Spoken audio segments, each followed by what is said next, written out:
Praise the Lord. ഇരിക്കാം. നമുക്കിനിയും പാട്ട് പാടാൻ സമയമുണ്ട്. ഇനി നമുക്കുള്ള സമയം ആദ്യം എല്ലാവരും വരിക.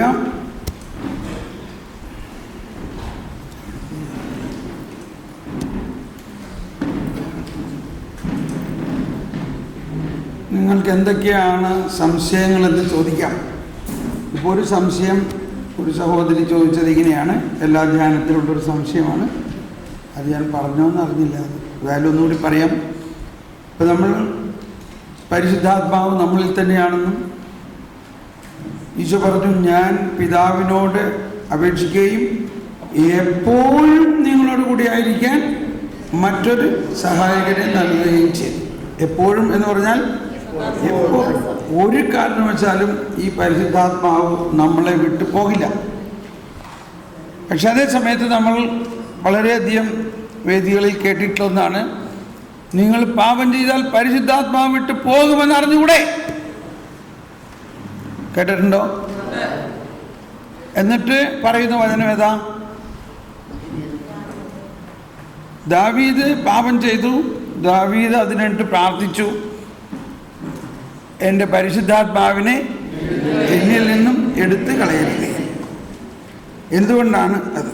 അപ്പം ആ ഒരു വചനത്തിൻ്റെ അടിസ്ഥാനത്തിലാണ് പലരും പരിശുദ്ധാത്മാവ് നമ്മൾ വിട്ടു പോകും എന്ന് പറയുന്നത്. അതാണ് അവിടുത്തെ നമ്മൾ മനസ്സിലാക്കേണ്ടത്. യേശുക്രിസ്തുവിൻ്റെ പീഠാനുഭവത്തിലൂടെ നമ്മുടെ രക്ഷയ്ക്ക് വേണ്ടി നൽകിയിരിക്കുന്ന പരിശുദ്ധാത്മാവിനെ അല്ല അവിടെ പറയുന്നത്. മനസ്സിലാവുന്നുണ്ടോ? അപ്പോൾ ദാവീദിൻ്റെ രാജാവെന്ന രീതിയിലുള്ള അഭിഷേകം, അപ്പോൾ അതാണ് ഇസ്രായേലിലെ രാജാവിനെ ആരാന്ന് ചോദിക്കണേ? ദൈവം തന്നെ പ്രവാചകരിലൂടെ അഭിഷേകം ചെയ്യുകയാണ് രാജാവിനെ. മനസ്സിലാവുന്നുണ്ടോ? അപ്പോൾ നമുക്കറിയാം, സാവൂൾ രാജാവിലുള്ള അഭിഷേകം എടുത്ത് മാറ്റി. കാരണം സാവൂൾ കാലാവധി കഴിഞ്ഞതുകൊണ്ടോ അല്ലെങ്കിൽ സാവൂൾ ദൈവത്തിൻ്റെ ഹിതത്തിനെതിരായിട്ട് പ്രവർത്തിക്കാൻ തുടങ്ങിയപ്പോൾ സാവൂളിലെ അഭിഷേകം എടുത്ത് മാറ്റിയിട്ട് ഒരു ആട്ടിടയനായിരുന്ന, ഇടയച്ചെറുക്കനായിരുന്ന ബാലനായ ദാവീദിന് കൊടുത്തു. അപ്പോൾ ഇതേ ട്രെൻഡാണ്. അതുകൊണ്ട് ദാവീദ് പ്രാർത്ഥിക്കുകയാണ്, എൻ്റെ ഈ അഭിഷേകം എടുത്ത് മാറ്റല്ലേ, എൻ്റെ രാജപദവി എടുത്ത് മാറ്റല്ലേ. അപ്പോൾ ആ രാജകീയ അഭിഷേകത്തിൻ്റെ പരിശുദ്ധാത്മാവാകുന്ന അഭിഷേകം എടുത്ത് മാറ്റല്ലേ എന്നാണ് അതിൻ്റെ പ്രസക്തി.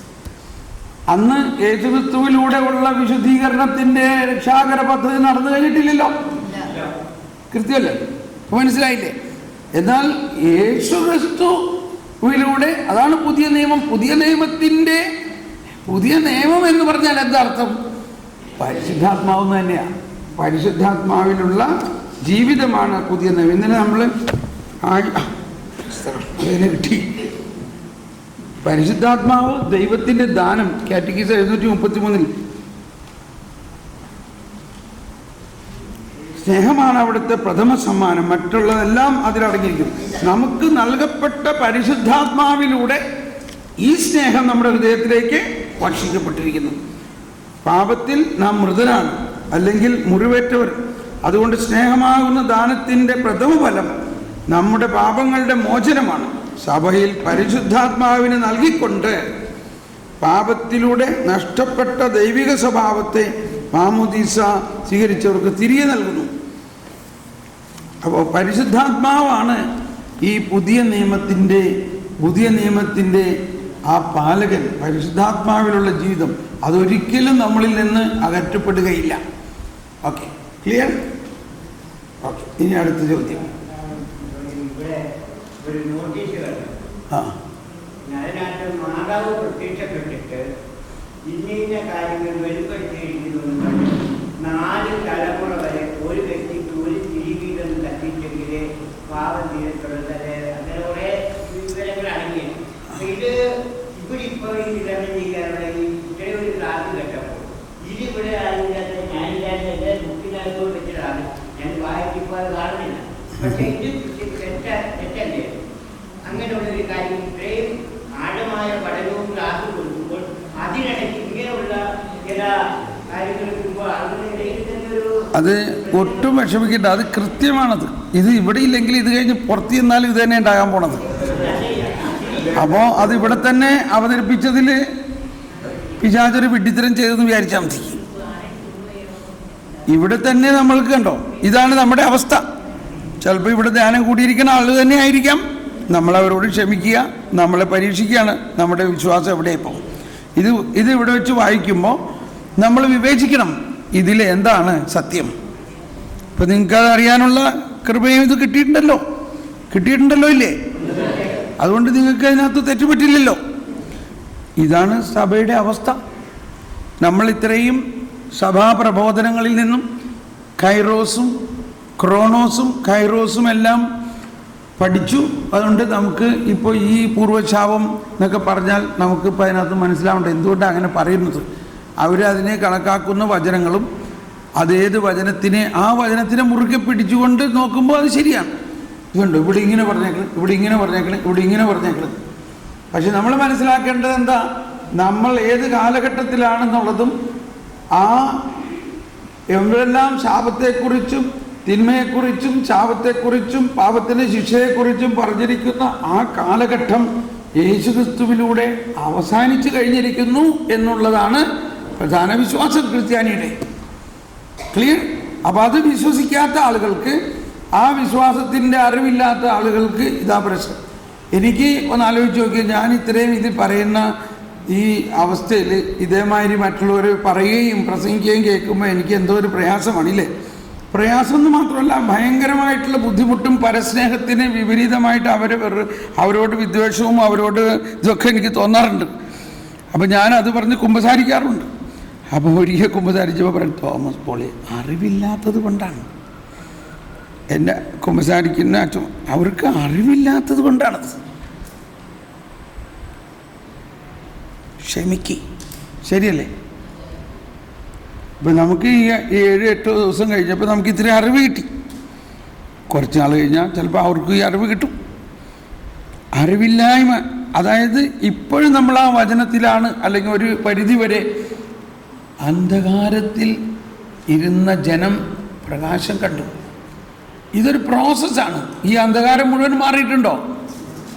അപ്പോൾ ഈ പ്രകാശം നമ്മളിലൂടെ ഇങ്ങനെ പ്രസരിക്കുമ്പോൾ ഇപ്പം നമ്മൾ ഈ ആളുകളോട് പറഞ്ഞതുകൊണ്ടോ ഒന്നും ആവില്ല. നമ്മളുടെ പ്രാർത്ഥനയിലൂടെ നമ്മൾ തന്നെ ദൃഢമായി ഇത് വിശ്വസിച്ചുകൊണ്ട് ഇങ്ങനെയുള്ള ചലഞ്ചുകളിൽ, ഇങ്ങനെയുള്ള അവസ്ഥയിലും അവർ നോട്ടീസ് അടിക്കുക എന്ത് ചെയ്താലും നമ്മൾക്ക് വിശ്വാസം ഉണ്ടല്ലോ. ആ വിശ്വാസത്തിൽ നമ്മൾ ഉറച്ചു നിന്നുകൊണ്ട് നമ്മളുടെ ഹൃദയത്തിൽ നിന്നും കർത്താവെ അവരുടെ അറിവില്ലായ്മയോട് ക്ഷമിക്കുന്നു, അവരെ അങ്ങ് പ്രകാശിപ്പിക്കണേ. ഈശോ പറഞ്ഞു, ഈ ദൈവരാജ്യം പടരാതിരിക്കുന്നതിൻ്റെ ഒരു കാരണം ഇതാണ്. ഈശോ പറഞ്ഞു, അവരെ വിട്ടേക്ക്, അവർ അന്ധരെ നയിക്കുന്ന അന്ധനാണ്. അന്ധൻ നയിച്ചാൽ ഇരുവരും, ഇതൊന്നും ഒരു കുറ്റമായിട്ടല്ല മനസ്സിലാക്കേണ്ടത്, അതിൻ്റെ ഒരു എക്സ്പ്ലനേഷനാണ്.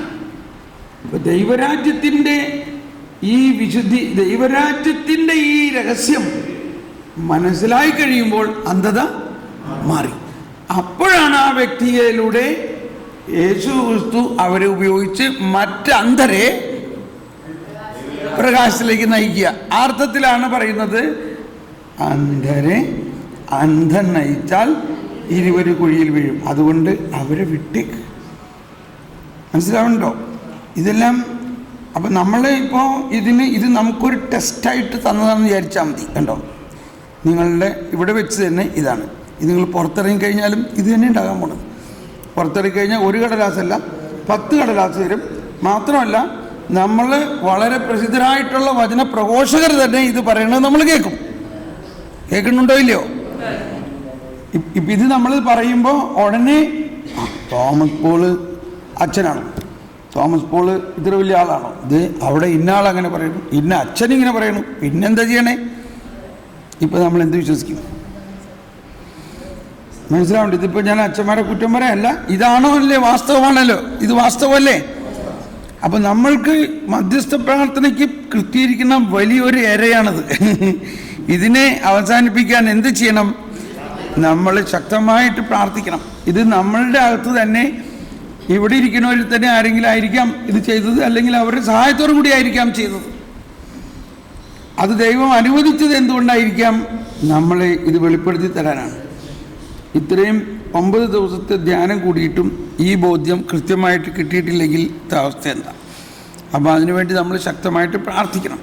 തൽക്കാലം അങ്ങനെ വിചാരിക്കാം. Okay, next.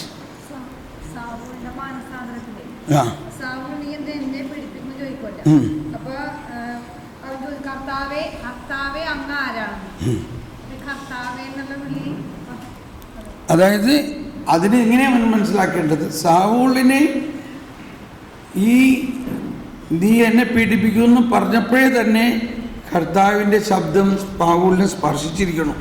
സാവൂളിൽ ആ വിശ്വാസത്തിൻ്റെ ദാനം വന്നു കഴിഞ്ഞിരിക്കണം. അപ്പോൾ തന്നെ കർത്താവിലേക്ക് തിരിഞ്ഞു.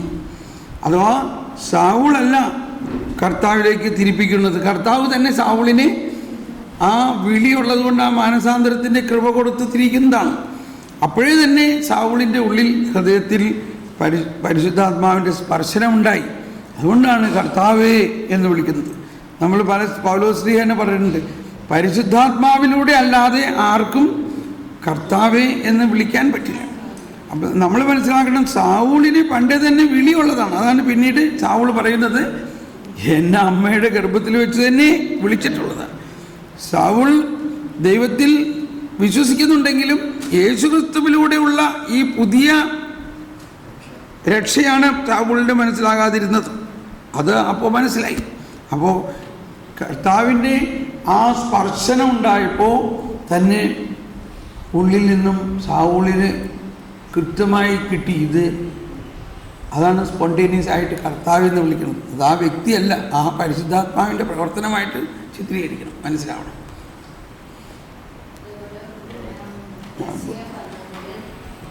ഒരു മിനിറ്റ്. ഏഷ്യ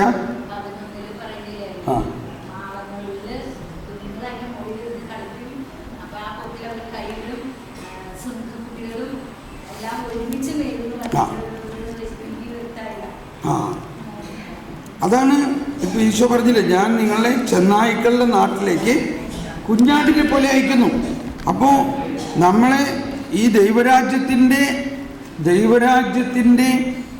ആ 2 ധ്രുവമാണ്. ഒന്ന്, ദൈവരാജ്യം പൂർണ്ണമായിട്ട് അനുഭവിച്ചിരിക്കുന്ന ഒരു വ്യക്തി. മറ്റുള്ളവർ ദൈവരാജ്യം ഇന്നവരെ എന്താണെന്ന് അറിയ പോലും ഇല്ലാത്ത അവസ്ഥ. അപ്പം ഇങ്ങനത്തെ വൈരുദ്ധ്യം നിറഞ്ഞ ലോകത്തിലാണ് നമ്മൾ ക്രിസ്തു ശിഷ്യന്മാരാണ്. പക്ഷേ നമ്മൾ അയക്കപ്പെട്ടിരിക്കുന്നത് എവിടേക്കാ? അപ്പം ചെന്നായ്ക്കളുടെ ഇടയിൽ എന്ന് പറഞ്ഞാൽ ആ അത്രയ്ക്ക് വിപരീതം. കുഞ്ഞാട് ചെന്നായി, കണ്ടോ, അത്രയ്ക്ക് വിപരീതമായ. പക്ഷേ കുഞ്ഞാടിനെ ആണ് അയച്ചിരിക്കുന്നത്. കുഞ്ഞാടിൻ്റെ ഉള്ളിലപ്പോൾ ആരുണ്ട്? ഈ അയച്ച ആളുണ്ട്. അപ്പോൾ ഈ ദൈവരാജ്യത്തിൻ്റെ പരിസമാപ്തിയിൽ ഇത്ര വൈരുദ്ധ്യമുള്ള ആളുകളെയും ഒന്നായിട്ട് മാറും. ഇപ്പോൾ നമ്മൾ പെട്ടെന്ന് എൻ്റെ മനസ്സിലേക്ക് വരുന്ന ഇതാണ്, റാണി മരിയെ 40 പ്രാവശ്യം കുത്തി കൊന്ന ആ വ്യക്തിയുടെ അവസ്ഥ ഇപ്പം എന്താ? ആ വ്യക്തി മാനസാന്തരപ്പെട്ട് കർത്താവിനെ സ്വീകരിച്ചിരിക്കുന്നു. ആ വ്യക്തിയെ മാർപ്പാപ്പ കാണാൻ വിളിച്ചു ഇല്ലേ? ആ വ്യക്തിയിലൂടെ ഇനി വലിയ സുവിശേഷ വേല നടക്കുമല്ലയോ? അപ്പോൾ ഇത് ഏതാണ്ടില്ലേ, സ്റ്റെഫാനോസിനെ കല്ലെറിഞ്ഞ് കൊന്നു കഴിഞ്ഞ ഉടനെ സാവൂളിനെ എന്ന് പറഞ്ഞ മാതിരി ഒരു അവസ്ഥ. അപ്പോൾ ഈ ദാരാ സിംഗിനെ പോലെയുള്ള ആളുകൾ അടുത്തേക്ക് നമ്മളെ അയച്ചിരിക്കുകയാണ്. വൈരുദ്ധ്യമാണ്, പക്ഷേ അവസാനം ഇവർ രണ്ടുപേരും ഒന്നായിരിക്കുന്നു. അപ്പോൾ അതാ ദൈവരാജ്യത്തിൻ്റെ അവസ്ഥയാണ്. ഇന്നും നമ്മൾ ശുശ്രൂഷിക്കപ്പെടുന്ന, നമ്മൾ ഏത് മേഖലയിൽ ശുശ്രൂഷിക്കാൻ പോകുന്നോ, പ്രത്യേകിച്ച് ധ്യാന കേന്ദ്രത്തിലായാലും ധ്യാനത്തിന് വരുന്നവരായാലും, പ്രത്യേകിച്ച് പ്രാരംഭ ധ്യാനത്തിന് വരുന്നവരായാലും, അവർ നവീകരിക്കപ്പെടാൻ വേണ്ടി വരുന്നവരാണ്. അപ്പോൾ നമ്മൾ നവീകരിക്കപ്പെട്ടവരാണ്. നമ്മൾ അവരുടെ സ്വഭാവമാതിരി ആയാൽ മതിയോ നമ്മുടെ സ്വഭാവം? അപ്പോൾ അതെല്ലാം അതൊരു വശം, അതൊരു ചെറിയൊരു കാര്യമാണ്. എന്നാൽ വലിയൊരു തരത്തിൽ നോക്കുകയാണെങ്കിൽ ദൈവരാജ്യത്തിൻ്റെ ഒരു ആ യൂണിവേഴ്സാലിറ്റി, അത്രയ്ക്ക് വലിയ വിശാലതയും അത്രയ്ക്ക് വലിയ പോസിബിലിറ്റിയാണ്. എത്ര ക്രൂരനായാലും, ചെന്നായിയെ പോലെയുള്ളവനായാലും, സിംഹത്തെ പോലെയുള്ളവനായാലും ദൈവരാജ്യത്തിൽ അവന് പ്രവേശിക്കാനുള്ള എല്ലാ അവകാശമുണ്ട്. നമ്മൾ അവനെ ആ സ്നേഹത്തോടുകൂടി കാണണം. അവൻ്റെയും കൂടി പാപം യേശുക്രിസ്തു ഏറ്റെടുത്ത് കഴിഞ്ഞിരിക്കുന്നു. യേശുക്രിസ്തു അവനിലും നിഗൂഢമായി സ്ഥിതി ചെയ്യുന്നു. അവൻ ദൈവത്തിൻ്റെ സൃഷ്ടിയാണ്, ദൈവത്തിൻ്റെ ഛായയിലും സാദൃശ്യത്തിലും സൃഷ്ടിക്കപ്പെട്ടിരിക്കുന്ന വ്യക്തിയാണ്. അവനെ നമ്മൾ നമ്മുടെ സഹോദരനായിട്ട് കാണണം. ഇപ്പോൾ അനനിയാസിനോട് കർത്താവ് പറഞ്ഞു, നീ പോയിട്ട് ഇങ്ങനെ സാവൂൾ എന്ന് പറഞ്ഞ ഒരാളെ ഇന്ന സ്ഥലത്ത് കാണും, അവനെ നീ സ്നാനപ്പെടുത്തണം. ഉടനെ അനനിയാസ് അന്തം വിട്ട്, സാവൂളിയോ? അവനെക്കുറിച്ച് ഞാൻ കേട്ടിട്ടുള്ളത് അവൻ ഞങ്ങളെ പീഡിപ്പിക്കുന്നവനായിട്ടല്ലേ കേട്ടേക്കണത്. കണ്ടോ, കേട്ടേക്കണത് ആര് പറഞ്ഞ് കേട്ടേക്കണത്? ആളുകൾ പറഞ്ഞ് കേട്ടേക്കണത്.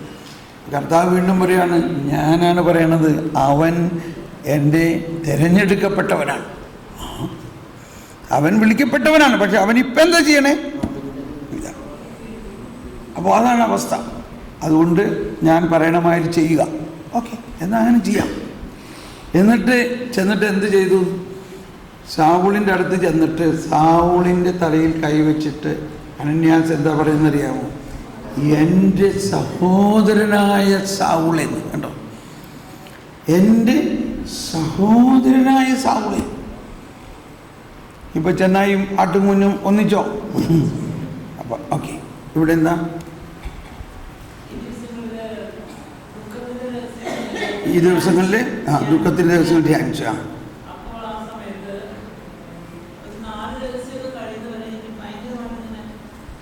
മേലൊക്കെ വേദന എടുത്തു.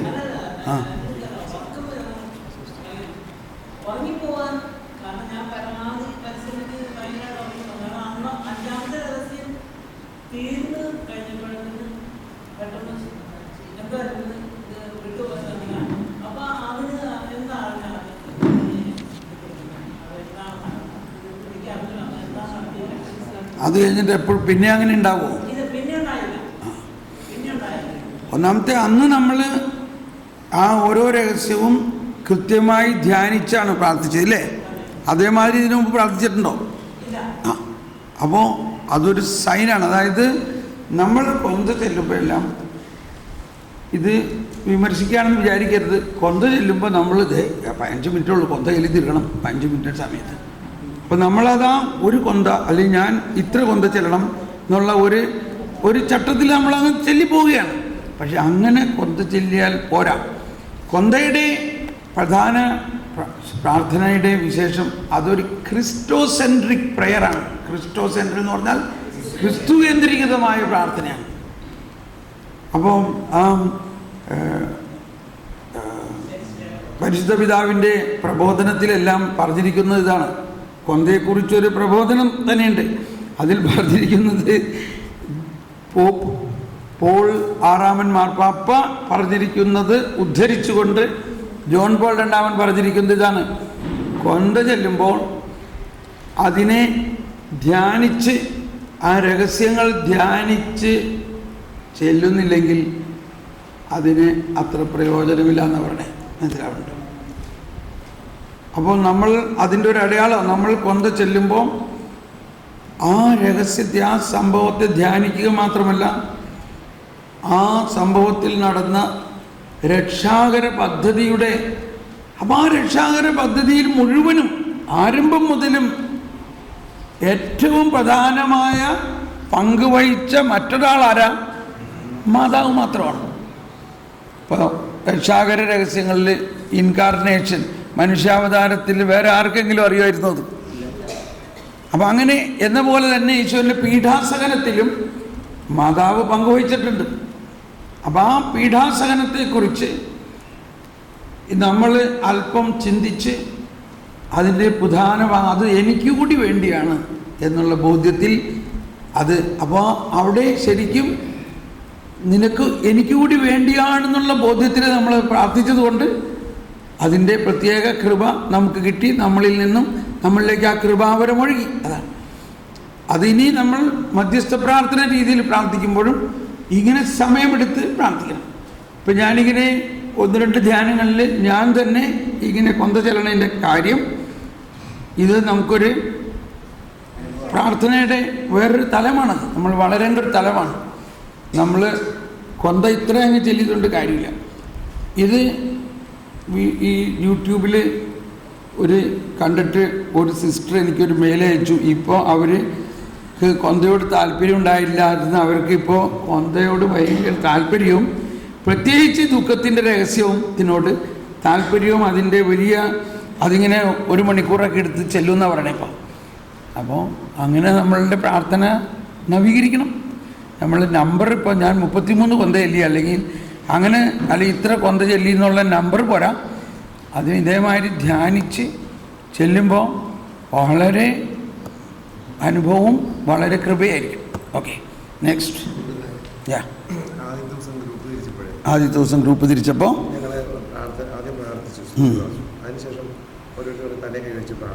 തലയ്ക്ക് വെച്ച് പ്രാർത്ഥിച്ചു. പ്രാർത്ഥിച്ചു.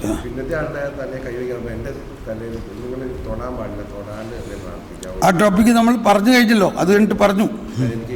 ആ, അപ്പോൾ അതങ്ങനെ ചിലവർക്ക് അങ്ങനെ ഒരു വിശ്വാസമാണ്. നമ്മൾ ആരെങ്കിലും ഇപ്പം നമ്മൾ ഈ തലയിൽ കൈവച്ച് പ്രാർത്ഥിക്കണമെന്ന് പറയണത് ഇത് സഭയിലുള്ള കയ്യൊപ്പ് പ്രാർത്ഥനയല്ല. ഇപ്പോൾ മെത്രാന്മാരോ അച്ഛന്മാരോ, ഇത് ഒരു സ്നേഹത്തിൻ്റെ ഒരടയാളമാണ്. പക്ഷേ അവിടെയുള്ളൊരു അന്ധവിശ്വാസം ഇതാണ്, ഈ ആൾ പ്രാർത്ഥിച്ചാൽ അയാളിലുള്ള എന്തെങ്കിലും ദുരാത്മാവ് എന്നിൽ വരുമെന്നുള്ളത്. അത് വിശ്വാസത്തിൻ്റെ ഒരവസ്ഥയാണ്.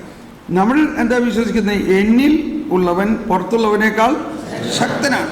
നമ്മുടെ ഉള്ളിൽ ആരാ ഉള്ളത്? ഈശോ. നമ്മുടെ ഉള്ളിൽ ത്രിത്വിക ദൈവം നിറഞ്ഞു നിൽപ്പുള്ളപ്പോൾ നമ്മുടെ ഉള്ളിലേക്ക് വേറെ എന്തെങ്കിലും അശുദ്ധ ശക്തിക്ക് പ്രവേശിക്കാൻ പറ്റുമോ? പറ്റുമെന്ന് വിശ്വസിക്കുകയാണെങ്കിൽ പ്രവേശിക്കും, നിന്റെ വിശ്വാസം പോലെ. അപ്പം അതിൻ്റെ അർത്ഥം എന്താ സംഭവിക്കുന്നു? ആ വ്യക്തി ഇത് വിശ്വസിക്കുന്നില്ല. അപ്പോൾ വിശ്വാസത്തിൻ്റെ വളർച്ചാ ധ്യാനമാണ്. അതുകൊണ്ട് ഇപ്പോൾ ഇനി ആ വിശ്വാസം ഉണ്ടാവില്ലായിരിക്കും. ഇപ്പം ഞാൻ എൻ്റെ തലയിൽ ആര് കൈവച്ചുകൊണ്ടെങ്കിൽ പ്രാർത്ഥിച്ചു, എനിക്കൊരു പ്രശ്നമില്ല. അവിടെ ആ വ്യക്തിയല്ല, ആ വ്യക്തിയിലൂടെ ഒഴുകുന്നതല്ല, എൻ്റെ എളിമയാണ്. ഞാൻ ആ വ്യക്തിയുടെ മുമ്പിൽ മുട്ടുകുത്തിയിട്ട് പറയാണ്, നീ എനിക്ക് വേണ്ടി പ്രാർത്ഥിക്കും. അയ്യോ ബ്രദർ, ഞാൻ പറഞ്ഞു നീ പ്രാർത്ഥിക്കേ. ഇല്ല ബ്രദറിൻ്റെ തലയിൽ ഞാൻ കൈവയ്ക്കില്ല, നീ കൈവയ്ക്കി. എനിക്ക് വളരെ നല്ല ഒരു അനുഭവമാണ് അവിടെ. പ്രധാനമായിട്ട് എനിക്ക് തോന്നുന്നത്, ഞാൻ അവിടെ മുട്ടുകുത്തി.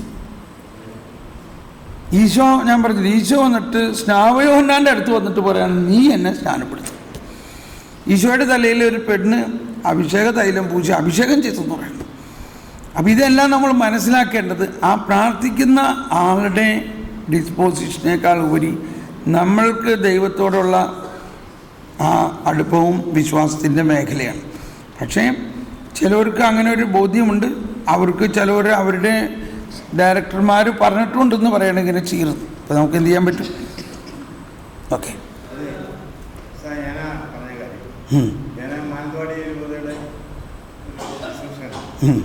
ഞങ്ങളോട് അച്ഛൻ വളരെ വ്യക്തമായി പറയുന്നുണ്ട്, തലയിൽ കഴിച്ച് നിങ്ങൾ പ്രാർത്ഥിക്കാനൊക്കെ പോകുന്നോളാം, പക്ഷേ ഇങ്ങനെ വെച്ച് പ്രാർത്ഥിക്കാറുള്ളൂ. തലയിൽ തൊട്ട് പ്രാർത്ഥിക്കരുത്. പ്രാർത്ഥിക്കുന്നതിന് അധികാരപ്പെടുത്തിയിരിക്കുന്നത് ഇങ്ങോട്ട് അല്ല. അപ്പം അതാണ് ഞാൻ പറഞ്ഞത്. അതനുസരിച്ച് നിങ്ങൾ ചെന്ന് ഉള്ളവരുടെ എല്ലാം തല കൈ വെച്ച് പ്രാർത്ഥിച്ചിട്ട് കൺഫ്യൂഷൻ ഉണ്ടാക്കി വന്നു കഴിഞ്ഞാൽ ഞാനതിന് ഉത്തരവാദിയില്ല. ഏറ്റവും സേഫ് നിങ്ങളൊരു കാര്യം ചെയ്യുക, ഒരു അരയടി വിട്ടിട്ട് ഇങ്ങനെ അതാണ് സംഭവം. അതിപ്പം പിന്നെ പറയാൻ കഴിയുമ്പോഴേ പുള്ളി ലീഡറായിരുന്നു. ഞാൻ പറഞ്ഞ ലീഡർ പറയുന്നത് ചെയ്യാനുള്ളത് അച്ചോളാൻ പറഞ്ഞു, അത്രയേ ഉള്ളൂ. പക്ഷേ ഇത് എന്ത് ചെയ്യുന്നത്? ഇതിന് ആരെങ്കിലും ഒരാൾ ഉത്തരവാദിത്തം വേണം. അത്രയേ ഉള്ളൂ. ഞങ്ങളത്രേ. ഓക്കെ, അതാണ് നമ്മൾ ഓരോ ഡയറക്ടർമാർ പറയുമ്പോൾ എന്ത് ചെയ്യാൻ പറ്റും. പക്ഷെ വിശ്വാസത്തിൻ്റെ ഒരു വളർച്ചയിൽ വരുമ്പോൾ ഇതൊക്കെ മധ്യസ്ഥ പ്രാർത്ഥനയും ചെയ്യേണ്ട കാര്യങ്ങളായിരിക്കും. ഇത് ഇനിയിപ്പോൾ തലയിൽ കൈ വെച്ചില്ലെന്ന് ചോദിച്ചാലും കുഴപ്പമൊന്നുമില്ല. ഇപ്പോൾ ഈശോയോട് ശതാധിപൻ പറഞ്ഞു, കർത്താവേ എൻ്റെ ഭൃത്യൻ അങ്ങ് ദൂരെ അവിടെ വീട്ടിൽ രോഗിയായിട്ട് കിടക്കാം, അപ്പോൾ തലയിൽ കൈവച്ചോ, നീ ഒരു വാക്ക് പറഞ്ഞാൽ മതി, അവിടെ അവൻ സുഖപ്പെടും. ഇപ്പം എന്നോട് ഇപ്പോൾ ആരെങ്കിലും അങ്ങനെ ഇല്ല തലയിൽ കൈവയ്ക്കേണ്ടെന്ന് പറയാൻ എനിക്ക് പ്രയാസമൊന്നുമില്ല. ഞാൻ പറഞ്ഞു കുഴപ്പമില്ല, ഞാൻ ദൂരെ നിന്ന് പ്രാർത്ഥിച്ചാലും സ്പർശിക്കപ്പെടും.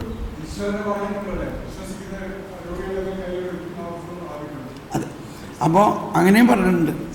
പക്ഷെ ഓരോ സാഹചര്യങ്ങൾ, ഇപ്പോൾ ചില സ്ഥലത്ത് കൈവയ്ക്കാനുള്ള സൗകര്യമില്ല. ഇപ്പോൾ ചിലയിടത്ത് നമുക്ക് അങ്ങനെ കൈവച്ച് പ്രാർത്ഥിക്കാൻ പറ്റില്ല. ചിലപ്പോൾ അവർക്കത് താല്പര്യമില്ല. ചിലപ്പോൾ ആ വ്യക്തി പലതരത്തിലുള്ള രോഗമാണ്, അവിടെ നമ്മൾ കൈവയ്ക്കാവുന്ന അവസ്ഥയല്ലായിരിക്കാം. ഇങ്ങനെ സാഹചര്യങ്ങളുണ്ട്. കർത്താവ് ഒരു വാട്ടർ ടൈറ്റ് കമ്പാർട്ട്മെൻറ്റിലല്ല നിൽക്കണേ. കർത്താവ് ഒരു കർക്കശക്കാരനല്ല. കർത്താവ് ഭയങ്കര ജനറസാണ്. അപ്പോൾ ഒരാൾ പറയാണ് എനിക്ക് കൈവയ്ക്കാണ്ട് പ്രാർത്ഥിച്ചാൽ മതി എന്ന് പറയുകയാണെങ്കിൽ അങ്ങനെ പ്രാർത്ഥിച്ചോ. ഓക്കെ.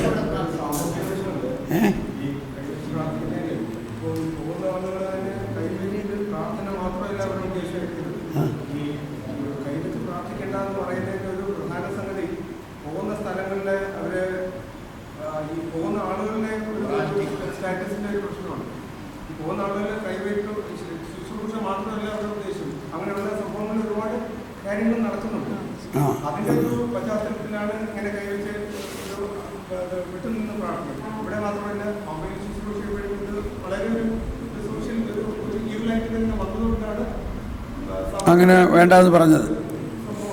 Okay okay. ഇനി വേറെ എന്തെങ്കിലും? എൻ്റെ 2 ഗ്രൂപ്പിൽ തല കൈ വെച്ച സമയത്ത് ഏകദേശം ഒരടി 1.5 അടി അകലത്തിൽ ആളുടെ തലയിൽ നല്ല ടെമ്പറേച്ചർ ഇങ്ങനെ പുറത്തേക്ക് വരും. അവർക്ക് ദർശനപരമുള്ള ടീമാണ് തന്നെ. അതെന്താ അങ്ങനെ? അതെല്ലാം പരിശുദ്ധാത്മാവിൻ്റെ പ്രവർത്തനമാണ്. അതെല്ലാം നമ്മൾ ഈ പ്രാർത്ഥന ശുശ്രൂഷ നടത്തിയതിൻ്റെ പ്രധാന ഉദ്ദേശം, നമ്മളിങ്ങനെ പ്രാർത്ഥിച്ചപ്പോൾ മനസ്സിലായില്ലേ എത്ര ശക്തമായിട്ട് പരിശുദ്ധാത്മാവ് നമ്മുടെ മധ്യത്തിൽ പ്രവർത്തിക്കുന്നുണ്ടെന്ന്. ഉണ്ടോ ഇല്ലയോ? ഇതുപോലെ നമ്മൾക്ക് എവിടെ കൂട്ടുചേരുമ്പോഴും പ്രാർത്ഥിച്ചൂടെ? പക്ഷെ നമ്മളധികവും ഗോസിപ്പും തമാശയും, നമ്മൾ 4 ആൾ കൂടിക്കഴിഞ്ഞാൽ എന്താ ചെയ്യുക? പള്ളിയിൽ പ്രസംഗത്തിൻ്റെ നേരത്ത് പറയും, അയ്യോ അച്ഛോ പ്രസംഗമൊന്നും അധികം വേണ്ടട്ടോ, 10 മിനിറ്റ് കൊണ്ട് പ്രസംഗം അവസാനിപ്പിക്കണമെന്ന് പറയും. ഈ ആൾക്കാർ പള്ളിയിൽ കഴിഞ്ഞ് കഴിഞ്ഞാൽ പുറത്ത് അവിടെ പോയി വാചകം അടിച്ച് സിഗരറ്റും വലിച്ച് അവിടെ ഇരിക്കും. അപ്പം ഈ 4 ആൾ കൂടി ഒരുമിച്ച് എവിടെയെങ്കിലും സൗകര്യം കിട്ടുമ്പോൾ ഒന്ന് പ്രാർത്ഥിച്ചൂടെ? Okay okay. നമ്മൾ മനസ്സിലാക്കേണ്ടത്, നമ്മളിവിടെ ഈ വർക്ക്ഷോപ്പ് നടത്തുന്നത് ഒരു ട്രെയിനിങ് ആണ്, ഓൺലൈൻ ട്രെയിനിങ് ആണ്. അപ്പോൾ അതിൽ നിന്ന് നമുക്ക് മനസ്സിലായി. അപ്പോൾ ഈ വർക്ക്ഷോപ്പ് നടത്തുമ്പോൾ ഉണ്ടാവുന്ന ഇങ്ങനത്തെ പ്രവർത്തനങ്ങളെല്ലാം പരിശുദ്ധാത്മാവ് ശക്തമായി ചൂടായിട്ട് പ്രവർത്തിക്കും, പരിശുദ്ധാത്മാവ് തണുപ്പായിട്ടും പ്രവർത്തിക്കും. ചിലവർക്ക് ഐസ് പോലെ ഇരിക്കും, ശരി, ഭയങ്കരമായിട്ട് തണുപ്പ്. ചിലവർക്ക് ഭയങ്കര ചൂട് പോലും, ചിലവർക്ക് ചൂടിങ്ങനെ വമിക്കുന്നതായിട്ട് തോന്നും.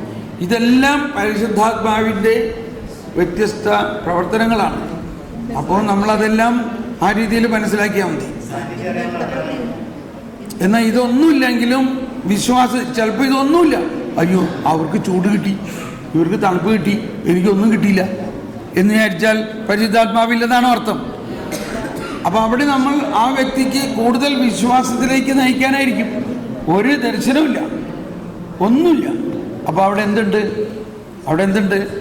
വിശ്വാസമുണ്ട്. അപ്പോൾ ഈ ദർശനവും ഇങ്ങനത്തെ മാനിഫെസ്റ്റേഷൻസും മാത്രം ആണ് ദൈവാനുഭവം എന്ന് വിചാരിക്കരുത്.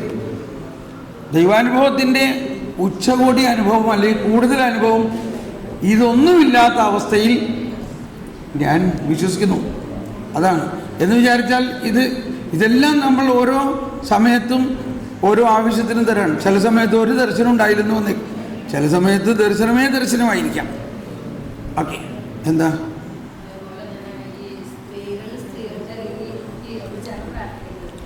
നിങ്ങൾ ഈ സംശയം ചോദിക്കണം, ഇങ്ങനത്തെ കുഞ്ഞു കാര്യം ചോദിക്കാണ്ട് വേറെ വല്ല വലിയ കാര്യം ചോദിക്കുന്നത്. നമ്മൾ അച്ഛന്മാർ പറഞ്ഞേക്കണമെന്ന് പറഞ്ഞ് എന്നോട് ചോദിച്ചു എന്ന് എന്നെ വെറുതെ കൊടുക്കല്ലേ ഇവിടെ ഇട്ടുകൊണ്ട്. അച്ഛന്മാർ പറഞ്ഞിട്ടുണ്ടെങ്കിൽ നിങ്ങൾ അതുമാതിരി ചെയ്യുക. അതിനാ സാഹചര്യങ്ങളും അവിടുത്തെ ഇതുണ്ടാവും. അപ്പോൾ അതുകൊണ്ടായിരിക്കും അച്ഛന്മാർ പറഞ്ഞേക്കണം. അതിനിപ്പോൾ ഞാനതിന് ഉത്തരം പറയാൻ പറ്റില്ല. അച്ഛന്മാരങ്ങനെ പറയുന്നു പറഞ്ഞിട്ട് ഞാൻ അച്ഛൻ ചെയ്യണം പറയണ്ടെന്ന് പറയുമോ? അതുകൊണ്ട് ഞാൻ ഈ സംശയം ചോദിക്കാൻ പറയണത് ഇങ്ങനത്തെ കുഞ്ഞു കാര്യങ്ങളല്ല. ചോദിച്ചോ, എന്നാ അത് പറയും. മാമൂസ കാര്യത്തിലാ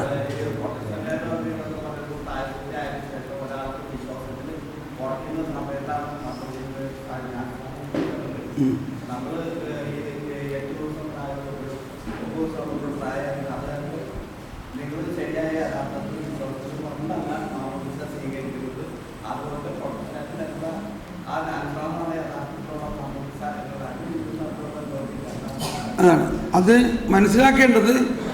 മാമോദീസ ദൈവത്തിൻ്റെ ഒരു ദാനമാണ്. നിത്യജീവൻ ദൈവത്തിൻ്റെ ദാനമാണ്.